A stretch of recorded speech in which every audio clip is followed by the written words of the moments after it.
자, 첫 번째 이슈는 공매도입니다. 정말 이야기가 무겁잖아요. 이게 뭐 파보니까 시스템이 부실했던 문제 자체도 있고 또 처벌을 내렸는데 손방망이 처벌이다. 뭐 이런 얘기들이 많습니다. 과장님, 이게 왜 갑자기 불거진 걸까요? 사실 올해 가장 이슈가 됐던 게 횡령 이슈도 있었고 네. 사실 금융권에 대한 신뢰 문제도 있었잖아요. 사실 그런 부분들이 제가 봤을 때 외국인도 굉장히 수급에도 굉장히 중요하다고 생각을 하고 있는 상황이고 그냥 그렇기 때문에 어제 윤석열 대통령이 바로 소집을 해서 바로 오늘 공매도에 관련 이슈를 얘기를 했었는데 예, 맞습니다. 일단은 2017년부터 2월부터 2020년 5월까지 삼성전자 뭐 2,500만 주 공매도 이게 근데 사실 공매도라는 게 아니라 이게 원래는 공매도라는 기입을 해야 되는데 기입을 실수를 하고 이제 이게 실매도로 이게 인식이 돼버린 거예요. 그럼 직원의 실수였던 거예요? 단순하게 직원의 실수입니다. 진짜예요? 그거는? 그렇기 때문에 시스템 부실에 대한 얘기가 계속 나오는 거예요. 어떻게 보면 금융회사인데 어떻게 올해 그런 횡령 이슈가 계속 나왔던 상황에서 이런 하나의 기입 자체가 실수를 할 수 있냐라는 생각을 할 수 있는데 이건 제가 봤을 때는 사실 저희 회사 같은 경우는 공매도를 이제 할 수가 없는 상황이긴 하지만은 회사 자랑하시는 거예요? 자랑은 아니라 이게 자사주를 하더라도 네. 뭘 하더라도 이제 자사주 같은 경우는 5호가 위아래로 해서 주문을 넣을 수가 없습니다. 그렇죠. 그거는 시스템상으로 이게 다 커트가 돼요. 근데 왜 한토나 이런 거에 대해서 그게 네. 되지가 않았을까에 대한 의문도 사실 들기는 해요. 저도 제가 직접 해보지는 않습니다만은 그런 부분까지 왜 이렇게 그 대형사 특히나 대형사에서 그런 부분이 실은 실수가 나올 수 있는지에 대한 부분을 제가 봤을 때는 사실 큰 이미지에서 큰 우려가 될 수 있다는 생각을 해볼 수 있을 것 같습니다. 뭐 시스템이 사실상 말 그대로 시스템이고 사람이 하다 보면 실수가 없을 수 없진 않지만 그렇죠. 이런 실수들이 잦아진다면 이게 분명히 처음은 아닐 거란 말이죠. 그렇죠. 거기에 대한 대처 그리고 뭔가 손방망이 처벌이었기 때문에 인식이 좀 더 미흡했지 않았나라는 생각이 드는데요. 네, 저는 이제 딱 두 가지로 요약할 수 있을 것 같아요. 네. 방금 이제 과장님이 잘 말씀해 주셨던 것처럼 사실 이거는 공매도는 정말 시장에 대한 신뢰의 문제죠. 개인 투자자분들이 생각했을 때 사실 공매도란 기간을 보면은 정말 시장이 또 변동성이 좀 심한 때였고 2018년 그때는 또 미중 무역 전쟁 때문에 시장이 상당히 좀 출렁거렸었고 2020년 3월 달에는 코로나19 팬데믹 상황 때문에 증시가 또 급락을 했던 그런 상황이었는데 이게 정말 이제 뭐 우리가 한투 증권 하면 업력이 되게 오래된 증권사잖아요.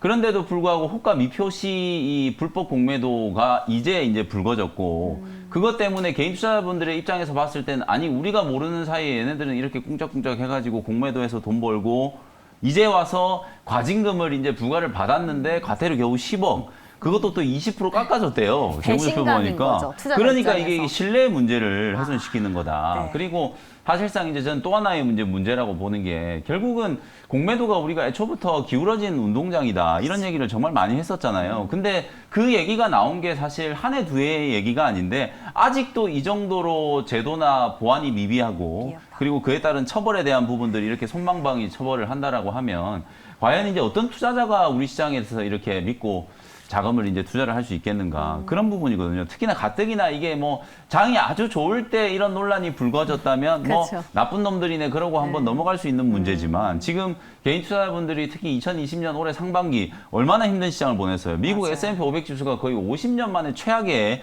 6개월을 보낸 그런 지금 상반기를 보낸 상황인데 그 와중에 이제 이런 공매도 얘기가 나오니까 정말 또 개인 투자자분들 입장에서는 좀 씻을 수 없는 배신감을 많이 좀 느끼고 계시지 않을까 네. 그런 말씀을 좀 드려보겠습니다. 근데 뭐 지금 당국 입장에서도 발등에 불이 떨어졌어요. 그래서 어제 이 이슈가 저녁에 나왔지만 사실 오늘 아침 7시부터였나요? 뭔가 조직위를 뭐 결성을 해가지고 발표를 한 게 이런 내용이었거든요. 뭐 개미 울리는 불법 공매도를 적발하면 수익을 박탈하겠다. 그럼 이 처벌은 앞서 두 분께서 말씀하신 뭔가 미흡했던 것들이 다 충분히 채워진 처분 맞습니까? 사실 시장의 영향은 제가 봤을 때는 그렇게 크지는 않을 것 같기는 합니다. 뭐 90일 이상 뭐 공매를 가지고 있는 사람에 대해서 의무 보고하게 하겠다. 뭐 이런 부분도 있을 것 같고 뭐 개인 공매도 하는 분들에게는 뭐 담보 비율을 뭐 어느 정도 인하해 주겠다. 뭐 그런 이슈가 있는 거지. 뭐 강력하게 모니터링을 하겠다. 대신 적발하게 되면은 가만 안 두겠다. 뭐 이런 식인데 또 사실 눈 가리고 아웅이에요. 그렇죠. 그럼? 사실은 저는 오늘 아침에 그 회의한다 했을 때 혹시나 공매도 일부 폐지? 이런 한시적 정도로. 한시적 금지, 한시적 뭐 금지? 그런 거 나왔으면 파격적이었죠. 저는 그런 줄 알았어요. 처음에 사실은. 근데 사실 이제 네네. 지금 뭐 저도 이제 말씀을 좀 이어서 드리면 오히려 저는 어저께 저녁에 부랴부랴 소집해가지고 오늘 아침에 대책이 바로 나온 거 이게 더 신뢰가 안 가거든요. 아, 그럴 수도 있겠네요. 아니, 왜냐면은 이 공매도 이게 네네. 뭐 하나 두 개 뭐 건드린다라고 해서 해결될 문제가 아니고 오늘 지금 발표된 내용을 보면 여러 가지 조치들이 많이 나왔어요. 공매도 연계 불공정 거래 기획 조사 강화, 무차익 공매도에 대한 신속 조사, 그리고 이제 남부지검을 통해서 패스트 트랙으로 뭐 조사하겠다 등등등 해가지고 화면에 이제 뭐 여러 가지 이제 제도 개선에 대한 부분이라든지 처벌 강화에 대한 부분들 오늘 발표된 내용들이 지금 많이 있거든요. 근데 이런 대목들을 보면 사실은 피부에 와닿는 게 하나도 없어요. 그러면 이런 단순한 제도 개선이나 처벌에 대한 부분들을 왜 지금까지 안 했느냐. 그게 이제 첫 번째 저는 근데 이제 지금까지 없었던 내용이긴 한가 보네요. 없었던 내용도 있고 있는데 조금 더 이제 기간이라든지 네. 처벌이나 그걸 이제 조금 더 범위를 강화시킨 넓혔다. 거 그런 게 때 이제 조금 있는데 네. 실효성을 이제 따져봤을 때는 또 이게 뭐 유명무실한 그냥 있으나 마나한 규제가 되지 않을까. 결국은 이건 증권사들이 만약에 이런 어이없는 시스템 오류로 인해서 공매도를 했다거나 그리고 이제 신한금융투자 같은 경우는 정말 좀 가장 기본적인 업팅룰 아까 우리 과장님 말씀해 주셨던 자사주 매수 매도할 때도 이 호가에 딱 엄격하게 제한이 돼 있잖아요. 네. 근데 이제 그 전호가 대비해서 더 싸게 이렇게 공매도를 못하게 만들어 놓은 그 업팅룰을 위반한 거거든요. 이런 걸 되게 이제 좀 일벌백계 한다라는 차원에서도 상당히 좀 큰 벌, 뭐 이 큰 벌이 어떤 건지는 사실 저도 조금 고민스럽긴 한데 어쨌든 이걸 네. 이렇게 급하게 이렇게 민심이 너무 안 좋다 보니까 하룻밤 만에 그냥 뚝딱뚝딱 만들어가지고 이게 제도를 발표를 해서 네. 뿌리 뽑겠다라고 한다라고 하더라도 이게 과연 얼마나 좀 실효성이 있을까. 그래서 오히려 이왕지사 이게 지금 많은 투자자분들이 이제 관심을 좀 갖고 있는 부분이고 특히 이제 우리 MZ 세대들도 가상화폐라든지 주식시장을 좀 많이 좀 투자를 하고 있고 그동안에 전통적으로 오랜 시간 동안에 우리 대한민국 주식시장에 이제 투자를 꾸준하게 해오셨던 장기 투자자분들 입장에서도 이걸 너무 그냥 단순히 민심이 요동치니까 그걸 이제 일시적으로 어떻게 좀 무마하려고 하는 소위 말해서 이제 미봉책처럼 보일 수 있다라는 미봉책. 거거든요. 그래서 조금 더 체계적으로 요 제도를 개선을 하고 실효성 있게 이런 증권사들의 어떤 시스템 오류라든지 이런 것들을 좀 보완하고 그리고 아까 제가 말씀드렸던 것처럼 궁극적으로는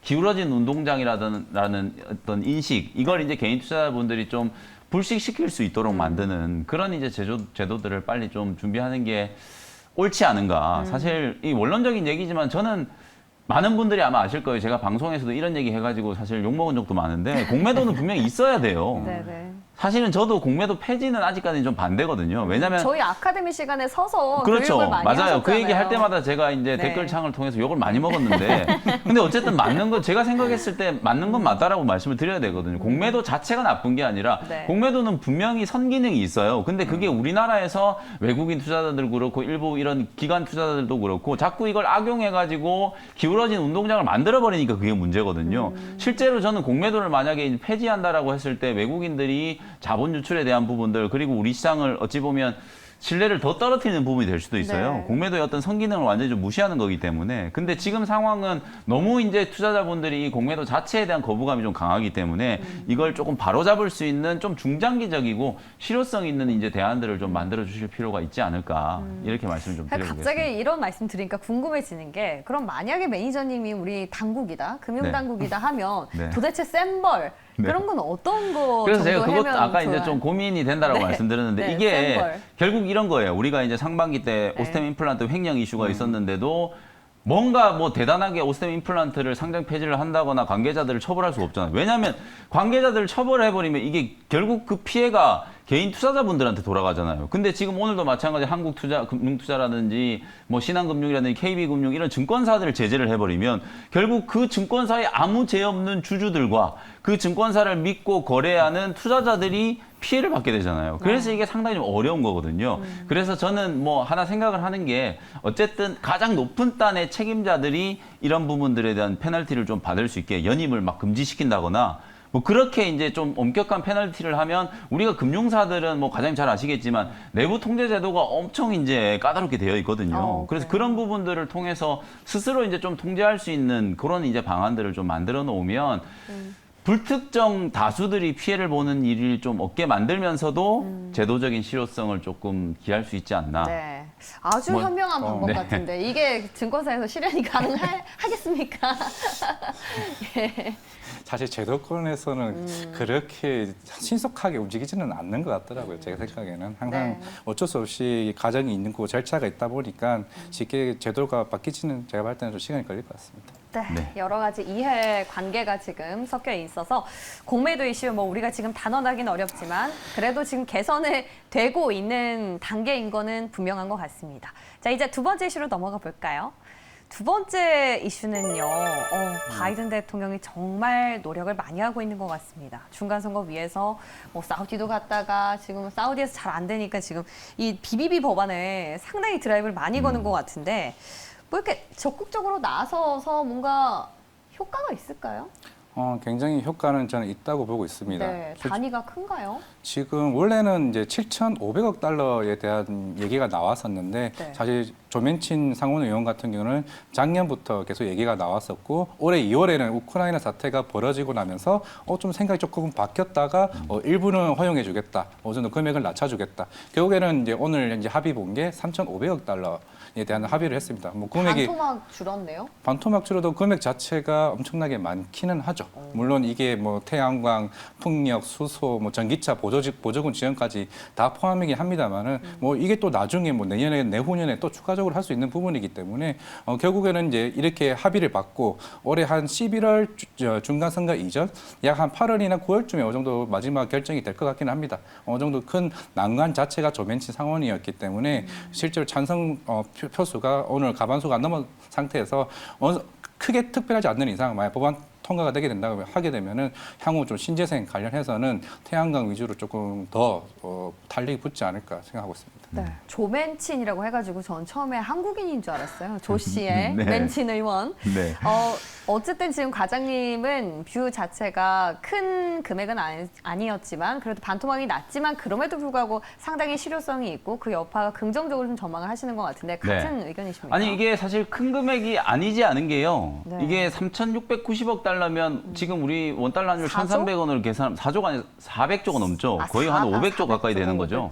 그게 이제 근데 이제 오랜 기간 동안 당장 내년에 이걸 다 쓰겠다는 게 아니고 한 10년 동안에 이제 방금 과장님 말씀하셨던 것처럼 이제 태양광, 풍력, 조선, 수소, 그다음에 친환경 자동차, 전기 수소차, 그다음에 거기 들어가는 보조금까지 뭐 그런 내용들을 지금 다 포함을 시키고 있는 거기 때문에 넓구나, 네. 어찌 보면 이게 시간이 조금 많이 이제 지연된 부분도 있어요. 아까 히스토리는 뭐 말씀 잘해줬지만 척수면 상원 의장과 이제 조멘친 상원 의원이 사실 뭐 우리나라로 이제 비유를 해보면 윤석열 대통령과 약간 이제 그 권성동 지금 국민의힘 의원 약간 그런 관계라고 생각하시면 네. 돼요. 그래서 이제 조멘친 상원 의원이 거의 이제 실세다 이런 이제 얘기들을 많이 하고 있거든요. 근데 이제 조men신 상원 의원이 계속 이제 이 부분에 대한 이제 좀 반대 아닌 반대를 하다 보니까 법안 이제 이 추진이 좀 늦어진 부분은 분명히 좀 있어요. 근데 이제 오늘 이제 척수면 상원 의장과 합의를 이뤘다라는 공동 성명서를 이제 발표를 했기 때문에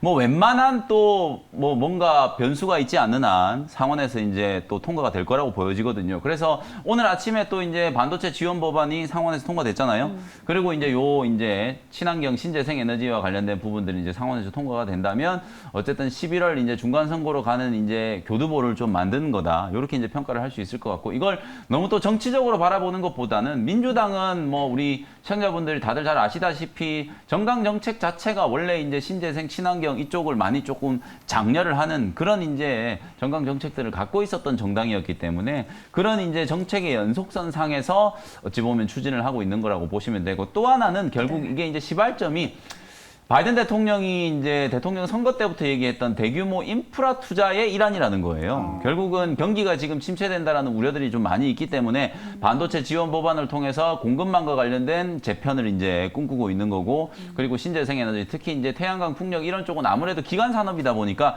투자를 많이 하게 되고 또 투자에 따른 일자리 창출 이런 효과를 이제 누릴 수가 있는 부분들이기 때문에 통과가 좀 된다라고 했을 때는 국민적인 어떤 여론도 좀 돌려낼 수 있는 그런 이제 모멘텀도 되고 주식시장 입장에서도 오늘 우리 국내 증시가 상당히 좀 뜨거운 반응이었어요. 이 이슈 때문에 뭐 장 초반부터 풍력 태양광 관련된 종목들이 셌어요. 막 급등을 했고 네. 또 원전 관련된 종목들은 조금 더 안 움직이듯 하다가 막판에는 또 나름대로 또 가격 관리가 좀 달면서 원전 수소 관련된 종목들도 동반해서 같이 이제 움직이는 모습들이 좀 나타났기 때문에 우리나라도 어쨌든 신재생 에너지 되게 좀 중요하잖아요. 결국은 이 에너지와 관련된 이슈가 향후에는 단순히 그냥 에너지 문제가 아니라 한 나라의 어떤 국가 안보, 경제 안보와도 또 직결되는 문제로 연결될 수 있는 부분들이기 때문에 신재생 에너지 뭐 저희가 이 시간을 통해서도 여러 차례 많이 말씀드렸잖아요. 맞아요. 네, 결국 네. 이건 너무 단기적인 어떤 모멘텀으로 보시는 것보다는 중장기적으로 전기차가 2030년 이후의 시장을 지금 바라보면서 성장을 하고 있는 것과 마찬가지로 신재생 에너지도 역시 마찬가지로 그 이후에 어떤 그 세상을 준비한다라는 측면에서도 네. 조금 중장기적인 관점으로 계속해서 주목을 좀 해야 될 이슈다. 이렇게 네. 말씀을 좀 드려보겠습니다. 사실 신재생에 대해서 질문을 드렸을 때 뭐 방향성에 대한 의견은 한 번도 제가 이견이 있었던 걸 들어본 적은 없습니다. 그러니까 결국에 모두가 신재생 쪽으로 갈 거라는 데는 궤를 같이 하는 건데 다만 제가 좀 아쉬웠던 건요. 우리가 원전이나 신재생 이쪽으로 에너지로 수급이 쏠리는 듯 하더니 너무 급등해버리면 손바뀜이 일어나잖아요. 그렇죠. 그러니까 이게 좀 아쉽더라고요. 투자자 입장에서는 좀 길게 말씀하신 것처럼 끌고 가고 싶은데 주가가 급등해서 올랐으면 급락해서 빠지니까 그래서 투자 전략 세우기가 참 어려워요. 사실 뭐 원전 같은 경우는 네. 사실 정책 관련주인데 사실 올해 거의 큰 재미를 못 본 테마 중에 하나의 이유가 맞아요. 결국에는 이제 원전 같은 경우는 우리가 이제 예전 처음 아랍에미리트 이제 바라카 원전 같은 경우 2009년 처음으로 메인 수주를 받았었죠. 그때 이후에 주가가 큰 퍼포먼스를 보였었던 거고 올해 같은 경우에는 지금 계속 뉴스가 나온 게 그거잖아요. 입찰 한번 제안해서 한번 넣어볼래? 이 정도에서 계속 나오고 있어요. 뭐 이집트나 사우디 그리고 영국 뭐 이렇게 체코 폴란드, 뭐 헝가리 이 정도 이슈밖에 안 나온 상태이기 때문에 결국 원전이 제대로 가려게 되면은 결국에는 메인 수주를 받아야 된다. 메인 수주를 받아야 되고 뭐 최근에 뭐 이집트가 나왔던 거는 결국 하청 이슈였고 지금 두산 에너빌리티도 뭐 하청업체 수주 들어갈 수 있다는 얘기를 하고 있지만은 그 부분은 제가 봤을 때는 큰 금액은 아닐 거라 좀 생각을 하고 있습니다. 결국에는 지금 영국 같은 경우도 얘기 나왔고 그동안 이제 유럽 중에서 에너지 위기를 가장 많이 겪었던 독일이 지금 생각이 좀 바뀔 수가 있다는 거. 실제로 어제 독일 재무장관이 네, 얘기를 했죠. 특히 원전 관련 에너지도 지금 원자력도 지금 고려하고 있다라고 하게 되면은 물론 이거는 테마성으로는 붙을 수 있겠지만은 제가 볼 때 우리나라의 원전이 기술력이 인정받고 주가가 제대로 가려게 되면은 메인 수주를 받고 그에 대한 기술력이 인정을 받아야 제대로 갈 수 있다라고 생각할 수가 있을 것 같습니다. 네. 사실 이 에너지 대란 자체가요. 러우 전쟁 때문에 좀 트리거가 됐잖아요. 그러면서 친환경도 나오고 뭐 지금 유가도 나오고 얘기를 하면서 원전처럼 뭔가 빠른 대안책을 찾고자 뭔가 매기가 쏠린 게 또 다른 호재가 아니냐라는 말씀을 주신 것 같은데 네. 메이즘도 어떻게 보세요? 그렇죠. 이제 지금의 이제 에너지 문제가 상당히 좀 심각하게 이제 부각이 된 건 두 가지 원인이죠. 첫 번째는 방금 말씀해 주셨던 것처럼 러시아 우크라이나 이제 전쟁으로 인해서 말 그대로 에너지 위기가 생긴 거죠. 네. 그게 이제 첫 번째고 더 근본적인 문제는 두 번째는 이게 기후변화거든요. 기후변화 자체. 화석 에너지를 씀으로 인해서 사실 이제 기후변화, 지금 우리나라도 지금 이제 폭염이 막 너무 시작됐고 덥죠. 유럽, 중국 막 폭염 때문에 정말 난리도 아니잖아요. 네, 네. 40도가 막 넘어가고 그러니까 때이른 폭염이다. 네, 영국 같은 경우에는 뭐 평균 기온이 막 한 26, 7도 정도밖에 안 되는 시기인데 40도가 넘어가고 이러다 보니까 이게 정말 심각한 이제 기후 문제거든요. 기후 변화와 관련된 문제. 그래서 우리가 과거에는 오랜 기간 동안 이 기후 변화 때문에 사실 화석 연료 줄여야 되고 언젠가는 우리가 신재생 에너지로 그 시프트를 해야 된다. 그런 얘기를 했는데 그게 이제 어찌 보면 전쟁으로 인한 더 심각한 위기가 이제 발생을 하면서 눈앞에 이제 현실이 된 거죠. 미온적이었던 미국과 유럽의 뭐 사실 보수적인 어떤 정치인들조차도 현실에 이제 봉착한 그 위기 상황을 보다 보니까 아, 이제 태양광, 뭐 풍력, 그다음에 원전도 가릴 것 없이 천연가스와 기름을 대체할 수 있는 건 다 만들어내야 된다. 이렇게 이제 좀 마음이 급해진 거다라고 보시면 되죠. 그래서 과거에는 그냥 기후변화라는 어떤 원론적인 이유 때문이었다면 이제는 진짜 현실에 이제 봉착한 문제. 당장 겨울이 되면 독일 같은 경우에는 러시아가 천연가스 끊어버리면 어떻게 할 거냐. 오늘은 뭐 프랑스에서 우리가 지원해주겠다 이렇게 하는데 그러면 또 다른 뭔가 또 공생관계 내지는 착취관계가 만들어질 수 있는 거기 때문에 사실 많은 유럽의 국가들이 천연가스에 의존하고 있는 상황에서 에너지 자립을 위해서는 태양광이라든지 풍력 그리고 이제 원전과 같은 이런 신재생 에너지에 또 집중을 하고 투자를 또 많이 할 수밖에 없는 그런 상황이라고 보여지거든요. 네. 그래서 주가 대응 측면에서 보면 이런 테마는 결국 계속 이슈 메이킹이 계속되면서 반복적으로 이제 순환을 하는 거죠. 다만 문제는 어찌 보면 저는 이게 테마가 약했다라기보다는 네. 상반기 내내 시장 자체가 어땠는지를 여러분들이 좀 생각을 해보시면 시장이 부진해서 주도 섹터 자체가 없었거든요. 그렇죠. 지금 6개월, 7개월 동안에 우리가 선뜻 주도 섹터였다라고 얘기할 수 있을 만한 업종이 뭐가 있을까를 생각해 보시면 사실 뚜렷하게 지금 기억나는 게 없으실 정도로 정말 좀 힘들었단 말이에요. 네. 그래서 뭔가 테마가 형성돼서 좀 움직이려고 하더라도 시장이 안 좋아져서 차익 실현 물량이 나와버리고 원전 관련된 종목들이 조금 가다가 그렇게 차익 실현 물량이 나오면 다음번에는 이제 태양광, 뭐 풍력 이렇게 이제 순환매가 돼버리니까 아무래도 개인 투자자분들 입장에서는 재료가 나와도 주가가 잘 못 움직인다라고 생각하실 수 있고 너무 이게 빠르게 순환매를 해버리니까 도대체 뭘 사야 될까? 신재생 에너지도 관련된 종목들이 워낙 많고 맞아. 섹터별로 분류를 해보면 뭐 수소도 있고 태양광도 태양광, 있고, 풍력, 풍력도 원전 있고. 뭐 그다음에 전기차도 넓게 보면 다 맞아. 신재생 에너지 친환경이잖아요. 그렇다 보니까 이걸 도대체 어떤 걸 내가 좀 무게중심을 잡고 투자를 해야 될지 그런 부분들이 조금 애로 사항이 아니었을까 그렇게 말씀을 좀 드려보고 싶습니다. 그런 이유들 때문에 이제 가야 할 방향성은 맞지만 투자자 입장에서는 너무 범위가 넓다 선택할 수 있는 그런 말씀을 해주셨어요.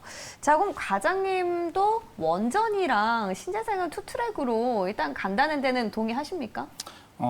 첫 번째는 그냥 태양광은 에너지 위기 아까 말씀 잘 해주셨지만 사실 태양광이 빠르게 지금 받아볼 수 있는 부분이잖아요. 사실 어제 바닥을 볼 수 있다고요? 그러니까 태양광 자체를 이제 네. 수입 필요가 하게 되면 빨리 받을 수 있는. 네네네, 그렇죠. 오늘 아침에도 이제 바이든 대통령이 저소득층에 대한 태양광을 지원할 계획을 세웠습니다.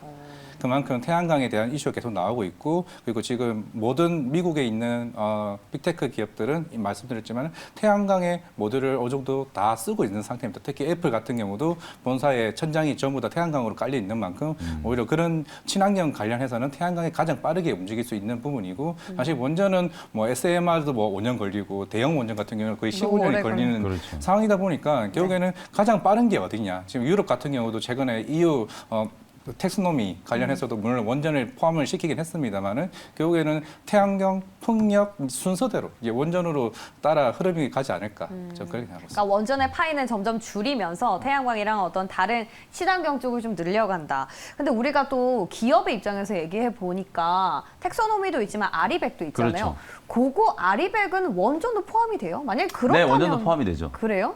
그럼 여기서는 어떤 그러니까 그게 실제로 맞죠? 이게 이제 제가 이제 말씀드리고 소비의 측면과 생산의 측면을 나눠봐야 돼요. 좀 다르죠. 지금 우리가 이제 포커스를 맞추고 있는 건 우리가 네네. 에너지를 쓰는 입장이잖아요. 네네네. 소비를 하는 입장에서 보면 어찌 보면 이제 그 친환경 신재생 에너지, 화석연료를 이제 대체하는 에너지 쪽으로 가야 된다는 거고 이제 기업들 입장에서는 무언가를 생산해낼 때 그 에너지를 쓰는 거잖아요. 근데 그 생산을 해낼 때도 아리백이라는 게 탄소 중립을 만들겠다는 거거든요. 그러니까 이제 앞으로는 반도체 하나를 만들더라도 친환경 신재생 에너지를 통해서 해야 되고 탄소 배출을 거의 제로화 시켜야 된다는 얘기거든요. 그러니까 이제 이게 더 이제 중요한 이슈가 될 수밖에 없는 거고 애플이라든지 미국의 이제 주요 빅테크 기업들은 이미 선도적으로 이 아리백에 대한 부분들을 얘기했고 우리나라도 SK 하이닉스는 공식적으로 이제 얘기를 했는데 삼성전자는 아직까지는 뭐 공식적으로 입장을 밝히고 있지는 않지만 어쨌든 대세를 따라간다라고 보면 삼성전자도 결국 그렇게 될 수밖에 없거든요.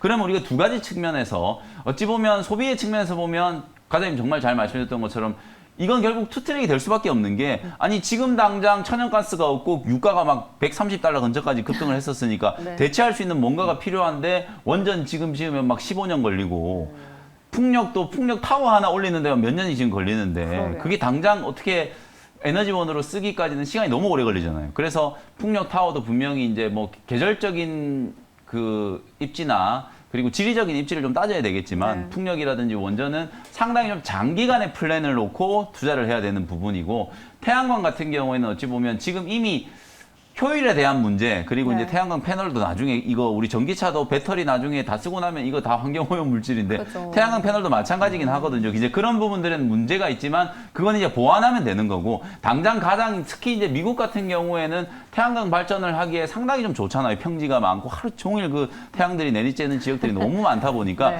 우리나라하고는 또 다르거든요. 사계절이 이렇게 좀 뚜렷한 그만한 일조량을 얻을 수 있어요? 그게 우리나라는 이제 태양광이 그래서 효율이 좀 떨어지기 때문에 이게 이제 정부에서도 뭐 여러 가지 보조금을 주면서 각 이제 지방자치단체별로 이제 추진을 했지만 효율이 지금 떨어진다는 게 어느 정도 입증이 좀 된 상태잖아요. 그래서 미국 같은 경우에는 가장 좀 손쉽게 할 수 있는 게 바로 이제 태양광 쪽이기 때문에 바이든 대통령도 그 태양광 쪽을 단기적으로는 가장 지금 드라이브를 걸고 있는 거고 중장기적으로는 이제 풍력이라든지 그다음에 원전 이제 신재생 이런 쪽으로 가야 되는 거고 그다음에 아까 제가 말씀드렸던 생산적인 측면 특히 이제 아리백 이런 것들과 관련된 관점에서 보면 제조를 할 때도 이제 그런 이제 환경과 관련된 이슈들이 좀 부각이 좀 되기 때문에 그런 측면에 있어서는 환경 오염 물질들은 이제 좀 제거하는 그런 거. 그다음에 ESS 요런 쪽이 이제 조금 부각이 될 수 있기 때문에 나중에는 이제 삼성전자도 아리백 공식적으로 이제 뭐 선언을 하게 되면 그런 종목들까지도 이제 조금 넓게 보면 이런 신재생 테마 안에서 부각이 좀 될 수도 있지 않을까? 뭐 그런 말씀을 좀 드려보겠습니다. 네, 지금 뭐 투자자의 입장에서 그리고 기업의 입장에서 공급자의 입장에서 이렇게 나눠서 설명을 들었는데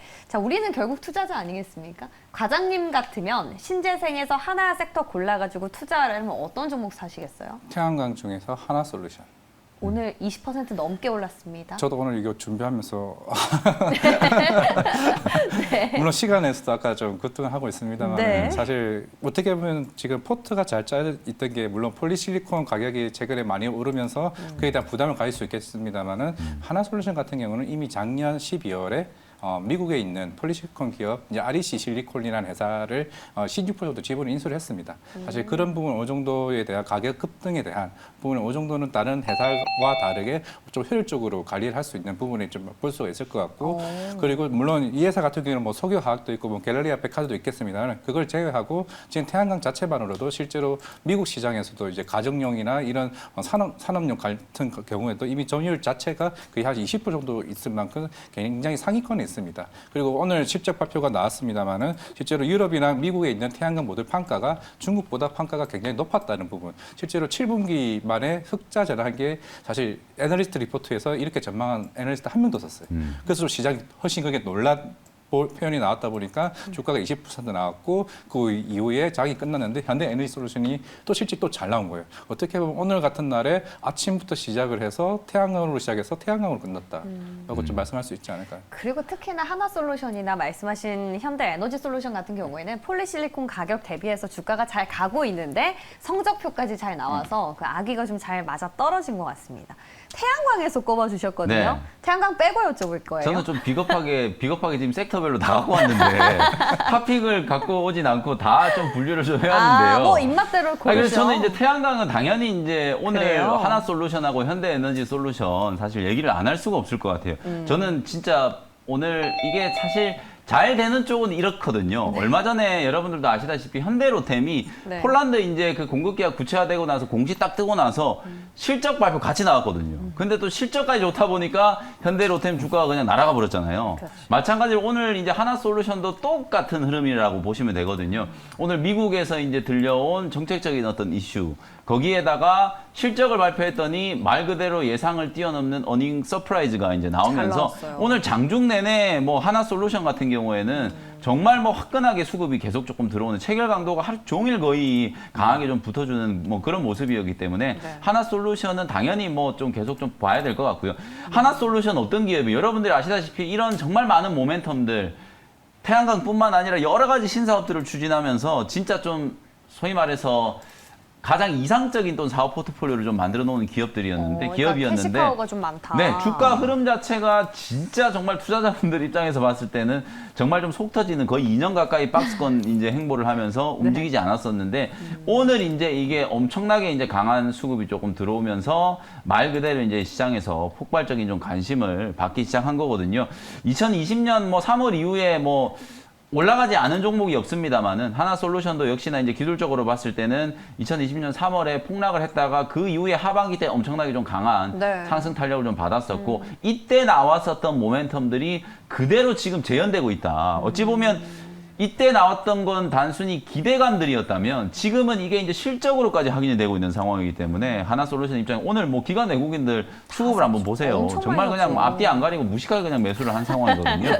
그런 상황이기 때문에 만약에 내일이 아니라 뭐 당분간 좀 기술적인 조정이 좀 있다라고 하더라도 오히려 조정 시에 매수한다라는 차원으로 추세 공략을 한번 해보시면 좋을 것 같고요. 진짜요? 현대에너지솔루션도 마찬가지입니다. 오늘 네. 뭐 장 막판에 실적 발표한 거 여러분들도 공시 내용을 한번 확인해 보시면 아시겠지만 차트는 오히려 현대에너지솔루션이 오늘 장중에 더 강하게 뽑았어요. 완전 박스권 상단을 지금 뚫어내 버렸기 때문에 그러네요. 현대에너지솔루션도 이게 뭐 알고 매수가 들어온 건지 아니면 뭐 그냥 기계적인 매수였는지는 모르겠으나 기관 외국인들이 제법 또 5월 이후에 매집을 조금 또 해놓은 상태였거든요. 그러면서 오늘 이제 주가가 직전 고점을 뚫으면서 이제 52주 신고가를 한번 뽑아냈기 때문에 현대에너지솔루션도 좀 강하다. 어쨌든 오늘 신재생 에너지 관련된 이슈 중에 뭐 미국에서 딱 얘기 나온 게 바이든 대통령이 태양광을 가장 많이 좀 강조를 찝어서. 했기 맞아요. 때문에 네. 오늘도 우리 시장도 관련된 종목들 중에서는 네. 뭐 하나솔루션, 현대에너지솔루션 이런 네. 태양광이 가장 좀 네. 주목을 좀 받았다. 이렇게 이제 네. 말씀을 좀 드리고 그럼에도 어쨌든 불구하고 좀 부담스러우니까 네. 다른 쪽도 좀 그렇죠. 찝어주시죠. 이제 과장님이 이제 하나솔루션을 좀 찍으셨기 때문에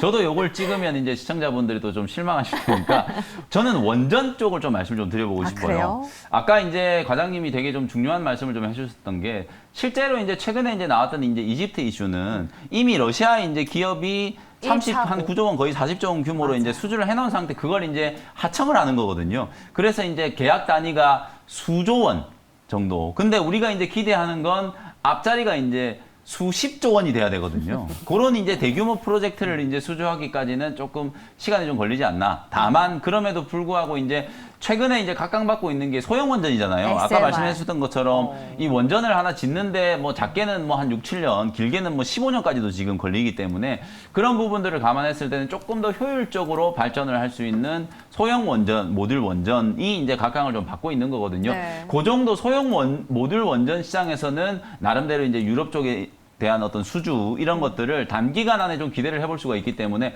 방산 얘기를 좀 빗대어서 말씀드리면 한국항공우주라든지 그다음에 현대로템과 같은 이런 종목들이 기대감으로 주가가 계속 움직이는 단계가 있었는데 네. 이제는 폴란드에서 진짜 와 이럴 정도로 대규모 이제 수주를 했잖아요. 그러니까 업황 전체적인 어떤 투자 심리가 완전히 좀 바뀌는 거거든요.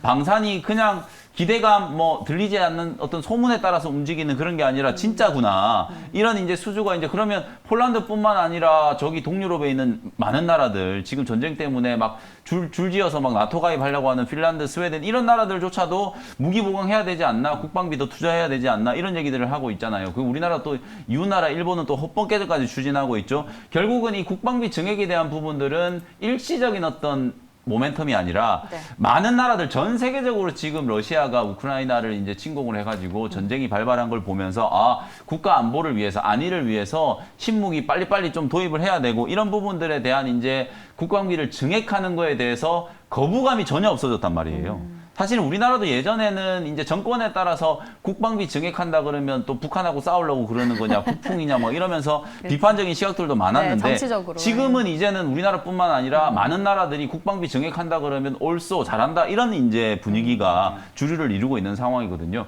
그렇기 때문에 뭐 비단 폴란드뿐만 아니라 많은 나라들이 이제 그런 국방비 증액과 관련된 이슈, 신무기 도입에 대한 이슈들이 이제 부각이 되면서 아 이제 진짜로 이제 방산 기업들이 수출주로 거듭나고 있구나. 네. 라는 게 이제 확인이 되니까 주가가 이렇게 꾸준하게 이제 상승을 하는 것처럼 마찬가지로 이제 원전도 지금까지는 그냥 정책 테마, 네. 정책 지금까지 모멘텀. 예시였어요. 그렇죠. 그죠? 그런 것들이었기 때문에 이 원전과 관련된 이슈도 뭔가 하나 뭐 이집트 쪽도 제가 아까 하청이라고 말씀드렸지만 요것도 이제 8월 달에 실제로 수주를 해놓고 보면 진짜 계약이 되는구나라고 그쵸. 이제 하면서 네. 투자의 어떤 모멘텀이 좀 될 수 있는 거기 때문에 그리고 나토 정상회의 때 이제 윤석열 대통령께서 직접 이제 유럽 여러 국가들을 대상으로 나름대로 나름대로 좀 세일즈를 했기 때문에 그 부분에 대한 가시적인 결과물들이 좀 나온다면 네. 원전 관련된 종목들도 분명히 좀 주목을 좀 받을 수 있다라고 보여지기 때문에 네. 뭐 우진이라든지 BHI 요 두 종목 정도는 여러분들이 소형 모듈 원전과 관련된 수혜주로 주목을 좀 해보실 필요가 있지 않을까 그렇게 말씀을 한번 드려보겠습니다. 기술적인 측면에서 봤을 때는 앞서 봤었던 태양광이 오늘 너무 셌기 때문에 네. 이쪽이 조금 더 무난해 보이는 부담은 좀 덜하네요. 근데 이게 네. 사실 이게 개인 투자자분들 입장에서 좀 쉬운 선택지를 또 고르면 잘 안 가요. 왜냐하면 이게 여러분들 이렇게 생각하셔야 돼요. 네. 매수하기 편한 종목은 시간을 안 투자해야 가고. 된다. 아. 안 간다기보다는 가긴 가겠지만 오래 걸리고. 내가 매수하기 쉬운 종목은 네. 내가 만족할 만한 수익을 얻기까지 좀 시간이 오래 걸려요. 그래서 나는 막 가슴 두근두근 하면서 투자하는 것보다는 시간을 조금 투자하더라도 좀 기다릴 수 있다 하시는 분들은 좀 이런 접근하기 좀 안정적인 자리에 있는 종목을 고르시면 되고 나는 좀 너무 오래 보는 것 좀 엉덩이가 좀 좀이 쑤셔가지고 좀 힘들다 이러신 분들 같은 경우 오히려 네. 이렇게 시장에서 그냥 딱 답안지를 보여주는 거잖아요. 이건 아, 고점을 뚫고 그렇죠, 급등이 그렇죠. 나온다는 건 네네. 어마어마한 거래가 이 종목들 쪽으로 몰렸다는 거고 실제로 이런 대량 거래가 한번 터진 종목들이 쉽게 사그라들지 않거든요. 뭐 그런 부분들을 감안하면 나는 좀 탄력적으로 좀 빠르게 결과를 보겠다라고 하시는 분들 같은 경우에는 당연히 하나솔루션이라든지 현대에너지솔루션 같은 종목을 접근하시는 게 훨씬 더 좀 효과적이다. 이렇게 말씀을 좀 드리겠습니다. 좋습니다. 뭐 하이 리스크 하이 리턴이다. 쉽게 말해서 그렇죠. 이런 네. 말씀을 하시는 것 같네요. 그리고 말씀하신 BH 같은 경우에는 또 SMR 관련 주였는데 이번에 이집트발 이슈에서 뭔가 대형 원전보다는 SMR이 움직였거든요. 그런 특징도 있다는 네. 점 여러분 한번 심혈에 기울이시면 좋겠습니다.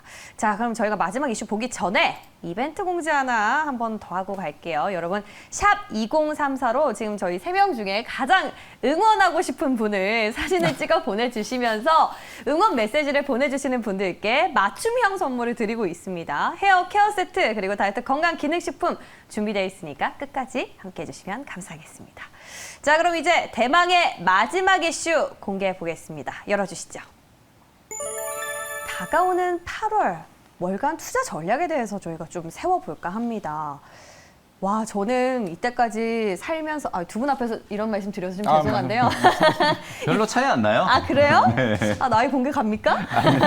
공개까지는 안 하셔도 될 것 같은데요. 네. 제가 진짜 살면서 2022년이 가장 빨랐다는 생각이 들거든요. 그 중에서도 7월은 진짜 눈 깜짝하고 뜨니까 8월이에요. 8월 달에는 분위기 좀 달라질까요? 사실 저는 투자는 안 하기 때문에 투자자 입장에서 보면은 FMC도 없고요. 뭔가 9월 달을 앞두고 더 약간 불안하지 않을까 이런 생각이 드는데. 딱 마지막 난관 하나 남은 것 같습니다. 난관. 9월 FOMC. 그리고 물론 오늘 밤에 아침에 파월 의장이 이제 기자회견에서도 말씀하셨지만 PC 지표는 확인을 해보는 게 제일 중요할 것 같다. 실제로 연준에서 이걸 확인하는 게 제일 많이 보는 거고 CPI보다는 실제로 PC에서 나오는 부분이 결국에는 향후 FOMC에서 결정하는 데 가장 중요할 것 같다고 말씀을 드릴 수가 있는 게 물론 8월 CPI 물론 어느 정도 꺾이겠죠? 조금 나아질 것으로 보고 있는데 네. 제일 중요한 건 9월 달에 초에 하는 8월 달 CPI가 제일 중요할 것 같습니다. 물론 아직 유가의 항방은 정해진 건 아니지만 네. 물론 앞에서 우리가 얘기했던 기후 뭐 비상선언 뭐 친환경 얘기했던 거는 결국 저는 유가와의 연관성을 결국 엮일 수밖에 없는 것 같아요. 지금 상황에서는 지금 이제 다음 달 뭐 사우디에서 정산을 한 해 안에 또 얘기가 나오고 있는 상황인데 왜 이렇게 바이든이 급하게 기후 비상선언하고 막 조맨친 해가지고 친환경 뭐 전기차를 왜 이렇게 계속 하려고 할까라는 생각을 해보게 되는 거예요. 결국에는 유가에 대한 소비가 나와서 유가가 만약에 위로 가게 된다. 8월 달에 나오게 되면 9월 달에 CPI가 나오게 되면은 우리가 지금 9월 FOMC를 계속 50bp라고 얘기가 나오고 있는데 만약에 여기서 50bp, 25bp 이 정도 마음이 우리가 생각했던 불확실성이 없어진다 그러게 되면은 제가 봤을 때는 8월, 9월 이쯤이면은 좀 강한 매수세가 들어오지 않을까라고 생각하고 있습니다. 그랬으면 참 좋겠는데 오늘 FOMC 발표하고 나가지고 저 오늘 새벽에 딱 눈 뜨면서 굉장히 상쾌했거든요. 많이 급등을 했는데 오늘 그만 방송 들어오면서 봤더니 선물이 또 빠지고 있습니다. 그쵸. 요즘에 보면요. 중요한 결과 발표가 있고 나서 당일이랑 그 다음 날에 시장이 해석하는데 하루 정도 걸리는 것 맞아요. 같아요. 그게 이제 지난 6월 FOMC 때 그런 현상이 상당히 좀 심하게 나타났었죠. 오늘도 일단 미국 나스닥 지수가 4% 이제 급등을 한 근본적인 이유는 뭐 간단하게 FOMC 회의 오늘 하루 종일 여러분들이 많이 리뷰를 좀 들으셨겠지만 저는 이제 가장 결정적인 변화가 제롬 파월 연준 의장이 직접 통화정책 스탠스가 좀 바뀔 수 있다라는 뉘앙스로 말씀을 하신 거. 그게 저는 가장 큰 변화라고 보거든요. 지금까지는 고용과 물가 이 두 가지만 가지고 금리 결정을 했다라는 걸 이제 모든 뭐 사람들이 알고 있어요. 근데 이제 오늘은 현재 경제 상황까지도 이제 반영을 하겠다라는 뉘앙스를 이제 얘기를 했거든요. 그게 무슨 의미냐면 지금 만약에 현재 경제 상황이 공격적인 긴축으로 인한 침체에 빠질 우려가 심각해진다면 기준금리 인상 속도를 조절할 수 있다. 이런 발언을 한 거예요. 그 대목 때문에 오늘 미국 나스닥의 이제 기술주들, 빅테크 기업들이 다 급등을 했다라고 보시면 되거든요. 이건 이제 상당히 큰 의미가 있는 거죠. 6월달 점도표가 이제 공개됐을 때 6월달에 0.75%포인트 자이언트 스텝으로 금리 인상을 했고 7월달에는 0.5에서 0.75%포인트 금리를 올린다라고 했는데 CPI가 9.1이었잖아요. 그러다 보니까 당연히 0.75, 물론 이제 1%포인트까지 갔던 게 이제 0.75로 하향이 된 거였기 때문에 자이언트 스텝을 정말 유례 없이 2번 연속으로 했는데도 불구하고 그 시장이 충격을 완화할 수 있었다라는 거고요. 네. 그 다음에 이제 이슈가 되고 있는 게 결국은 9월이에요. 과연 9월 달에 자이언트 스텝을 또 할지, 아니면 뭐 빅 스텝을 할지, 아니면 베이비 스텝으로 또 회귀를 할지, 그런 부분들에 대한 이제 이슈가 남아있는 상황이라고 보시면 될 것 같거든요. 그런 측면에서 봤을 땐 저는 9월 달 금리 인상 전망에 조금 기류 변화가 생겼다. 이쪽에 저는 무게를 좀 실어보고 싶고 조심스럽긴 하지만 0.25도 분명히 좀 가능성이 있다. 결국 뭐 물가지표 발표되는 걸 이제 체크를 해봐야 되겠죠. 연준 입장에서는 시간 벌기를 한 거예요. 2달 동안에 지금 그렇죠. 2번의 물가지표 발표하는 걸 이제 볼 수 있는 시간을 벌어놓은 상태이기 때문에 그 2번의 물가지표 발표를 지켜보고 연준의 입장에서 봤을 때 결정적인 혹은 설득력 있는 물가 둔화의 시그널로 판단을 한다면 빅스텝이나 자이언트 스텝 할 필요가 없어지는 거거든요. 그렇게 되면 오늘 했던 발언처럼 연준이 공격적인 긴축에서 이제 조금은 속도 조절을 하면서 완화적인 긴축으로 이제 갈 수 있는 그런 이제 시나리오가 만들어지기 때문에 주식 시장이 오늘 반응한 걸 보시면 얼마나 이 긴축에 대한 어떤 속도 조절을 기다리고 있었던가 목말랐어. 그 부분을 이제 확인을 했다라고 보여지기 때문에 예. 앞으로 이제 한두 달이 정말 좀 진짜 터닝 포인트가 될 수 있는 그런 상황이라고 보여지고 저는 8월은 이제 이벤트 드리븐이 완전히 이제 좀 소멸된 그런 상황에 특별히 중요한 이벤트가 없잖아요. 네. 결국은 수급으로 움직일 수 있는 상황이기 때문에 가장 중요한 건 결국 원달러 환율이다. 저는 오늘 우리 그렇죠. 국내 증시가 약간 좀 지지부진한 흐름으로 마무리 좀 되긴 했습니다만 한 가지 긍정적인 부분은 미국에서 0.75%포인트 금리를 올렸는데도 불구하고 원화 강세, 원달러 환율이 오늘 꽤나 많이 빠졌거든요. 1,300원 아래로 지금 떨어지는 모습이 좀 나왔기 그러게요. 때문에 환율이 이제 하락 추세로 접어든다라고 했을 경우에는 외국인들 수급이 개선될 수 있다. 실제로 제가 사진 하나 준비를 해왔는데 7월 들어서서 보면 외국인들 수급이 계속해서 코스피 시장에 순매수가 들어오고 있는 모습이 나오고 그러니까 있거든요. 금리 역전됐는데도요. 금리가 역전됐고 그리고 실제로 7월 내내 원달러 환율이 1,300원 위에서 놀고 있었잖아요. 그런데도 불구하고 한미 이제 기준금리가 역전됐던 시기를 보면 1998년, 그다음에 2006년, 그리고 2015년부터 2018년까지 기준금리가 이제 역전됐던 시기였는데 한 3년 만에, 2년 반 만에 다시 지금 기준금리가 역전이 된 거예요. 이게 이제 기준금리 역전된 거에 대해서도 계속 뭐 말들이 많은데 저는 이게 단순히 지금 역전된 것 자체만으로 외국인 자본들이 유출된다고 생각 안 하거든요. 그래서 이 금리 역전에 대한 부분들은 너무 크게 걱정할 필요가 없고 단순히 우리가 8월 시장에 대한 어떤 포커스를 좀 맞춰 놓는다라고 하면 가장 중요한 건 원달러 환율이다. 원달러 환율이 떨어지면서 외국인들의 순매수가 기조적으로 좀 유입이 된다면 수급으로 움직일 수 있는 시장이 이제 펼쳐지기 때문에 그런 부분들을 감안했을 때 8월 시장은 7월보다도 또 조금 더 긍정적인 면이 있다. 이렇게 말씀드리겠습니다. 7월보다는 좀 나아질 수 있지만 여전히 박스권을 그릴 것이고 이 두 분께서 저희가 앞서서 여쭤봤을 때 코스피 상단 레인지가 2,500~600선으로 지금 일치가 됐습니다. 그래요? 그런 네. 와중에서 어떻게 관심 섹터를 가져야 될지 투자 포인트랑 뭔가 종목 짧게 한번 들어볼까요? 알겠습니다. 그럼 짧게 얘기하면은 일단 반도체 말씀드리면 오늘 아침에도 뭐 반도체 지원법 뭐 상원 통과가 됐습니다만은 일단 다음 달 8월 말에 치포 동맹이 일단 선택을 해야 되죠. 사실 우리가 우려하는 게 뭐 중국에 대한 보복이라 얘기하는데 중국도 함부로 할 수가 없습니다. 반도체 소비가 굉장히 많은 나라이기 때문에 그런다고 반도체 기술이 한국만큼 많지도 않고 그런다고 대만에서 받을 수 있는 것도 아니기 때문에 결국에는 우리나라가 결국 반도체 치포 동맹에 가입을 하고 향후 이렇게 나오게 된다고 그러면은 반도체 흐름은 제가 볼 때 8월 달에도 같이 좋아질 거라 보고 있고 2차 전지도 역시 LG 에너지 솔루션이나 이제 삼성 SDI 최근 SK도 저희가 미국 투자 얘기가 나왔기 때문에 2차 전지 플러스 자동차 아이오닉 사전 판매 예약 나오고 있는 상황이기 때문에 네. 3분기도 좋아질 수 있다 말씀드리겠습니다. 전반적으로 성장 주주 보시는데 네. 매니저님 어떠세요? 저는 한마디로 BBIG의 재현. 진짜요? 배터리, 바이오, 인터넷 게임. 게임이네. 사실 이건 네. 뭐 너무 명확한 논리이기 때문에 네. 시장에 이제 수급 심리가 살아나면 어떤 쪽으로 이제 수급이 먼저 들어갈까를 생각해 보시면 되거든요. 뭐 그런 측면에서 봤을 때 반도체, 자동차 다 겹치는 거예요, 사실은. BBIG. 그렇죠. 거기에 저 인터넷하고 게임이 추가된다라고 생각하시면 될 것 같거든요. 시장에 이제 순매수 심리가 좀 강화될 수 있는 논리가 8월, 9월 달에 분명히 좀 확인될 거로 보여지기 때문에 우리가 시장의 매수세가 강화될 때 작년, 재작년에 가장 좀 강하게 움직였던 섹터들이 뭐였는지를 생각을 해보시면 결국 한마디로 요약하면 BBIG다. 뭐 그렇게 생각을 하시면 될 것 같습니다.